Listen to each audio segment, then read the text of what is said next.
Okay, now third question एक बचा था हमारा इसमें. So in this case, they are saying that for 50 students, a class, the regression equation of marks in statistics x on marks of accounts y is 3y minus 5x plus 180 equal to 0.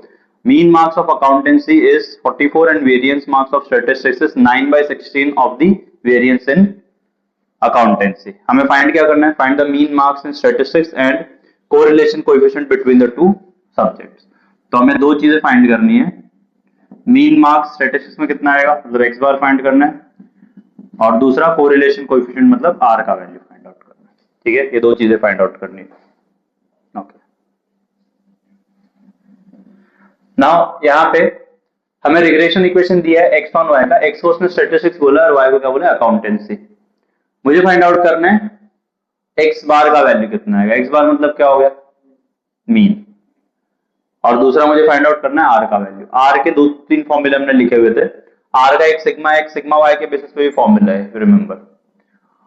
Okay, सो यहाँ पे मुझे, if you remember, हमने किया था कि जब linear equation in two variable solve करते हैं, ठीक है, ऐसा रिग्रेशन के लिए, तो रिग्रेशन के लिए जब दो इक्वेशन दिया है उनको साइमल्टेनियस सॉल्व करके जो आंसर आता है वो किसका होता है, एक्स बार एंड वाई बार का, इजंट इट. तो यहाँ पे अगर मैं लीनियर इक्वेशन दो होते मेरे पास, उनको सॉल्व करके आंसर क्या आता, एक्स बार और वाई बार. अगर इस इक्वेशन में वाई बार का वैल्यू पुट करो तो सॉल्व करके क्या आना चाहिए, दूसरा एक्स बार, क्योंकि एक्स बार और वाई बार ही तो मेरे सोल्यूशन थे ना linear equation in two variable के. तो मतलब इनको सॉल्व करके जो आंसर आएगा एक्स बार वाई बार का वैल्यू आएगा. अगर मैं वाई बार का वैल्यू पुट करूंगा तो सॉल्व करके जो एक्स आएगा वो क्या होना चाहिए, एक्स बार का वैल्यू होना चाहिए, इजंट इट. तो हम वही करेंगे. सो ऐसे 3y minus 5x plus 180 equals to 0. अब इसके अंदर मैं y बार की जगह पे ये वैल्यू पुट कर देता हूं, minus 5x plus 180 equals to 0. I take 5x over there, तो 5x तो उस तरफ चला जाएगा. 3 into 44, so this is 132 minus 180. So इसको माइनस करेंगे तो कितना आएगा, हाँ sorry plus 180, my bad. So इसको सब्ट्रैक्ट सॉरी ऐड करेंगे, so that will give you 2 11 312 equal to 5x. तो ये जरा के डिवाइड होगा, so x equal to something, और वही तुम्हारा x बार का वैल्यू होगा. ठीक है, ऑल्सो अब मुझे फाइंड करना है r. r के लिए हमने दो तीन फॉर्मूला लिखा हुआ है. ठीक है, एक फॉर्मूला है r equal to under root b y x into b x y. ठीक है, दूसरा फॉर्मूला क्या है, r इक्वल टू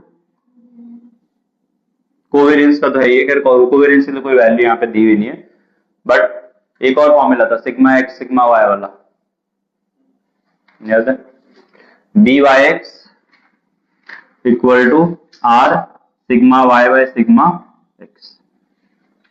ठीक है, और बी एक्स वाई का फॉर्मूला था r sigma x upon sigma Y.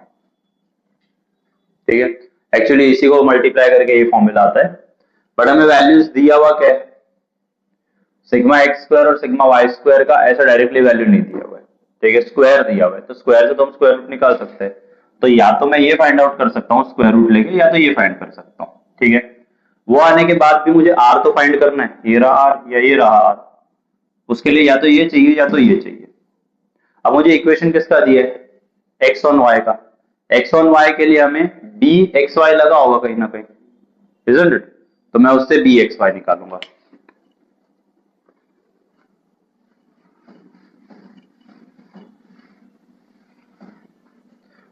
तो मुझे इक्वेशन एक्स ऑन वाई का दिया है also 3y minus 5x plus 180 equals to 0. तो अगर ये एक्स ऑन वाई का इक्वेशन है तो इसको x इक्वल टू लिखेंगे तो बाकी सब एक तरफ हो जाएगा. तो this is 3y plus 180 equal to 5x. इसको 5 से डिवाइड कर देते तो 3 upon 5y 180 upon 5 equal to x. तो इसको x पहले लिख देते हैं, ये आ जाएगा 3 अपॉन 5y प्लस इसको जब डिवाइड करोगे दैट विल गिव यू कितना आएगा 36. और जब भी तुम रिग्रेशन इक्वेशन में x इक्वल टू या y इक्वल टू लिखते हो तो जो दूसरे वाले के आगे आता है, ठीक है, वो bxy या byx का वैल्यू होता है, ठीक है।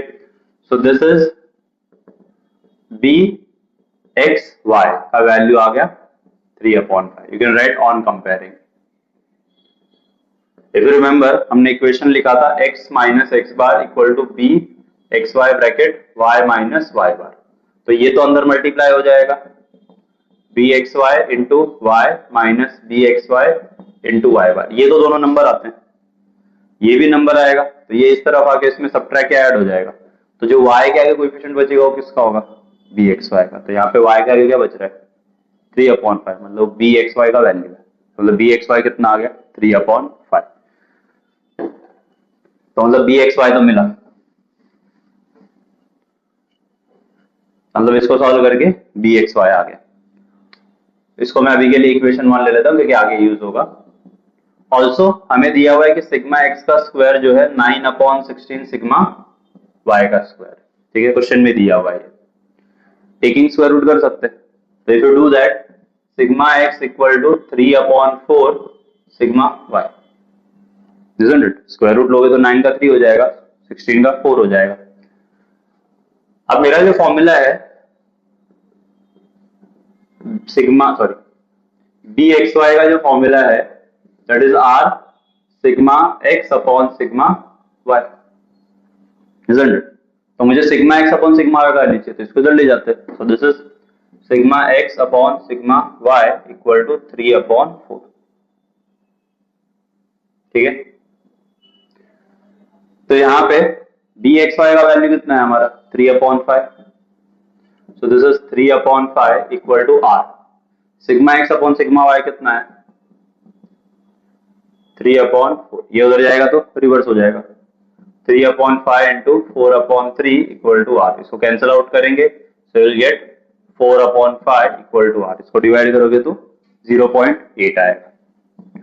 तो आर का वैल्यू आ गया 0.8 and that is your answer. ये वैल्यूज कहां से है और रीजन लिख देना फ्रॉम 1 एंड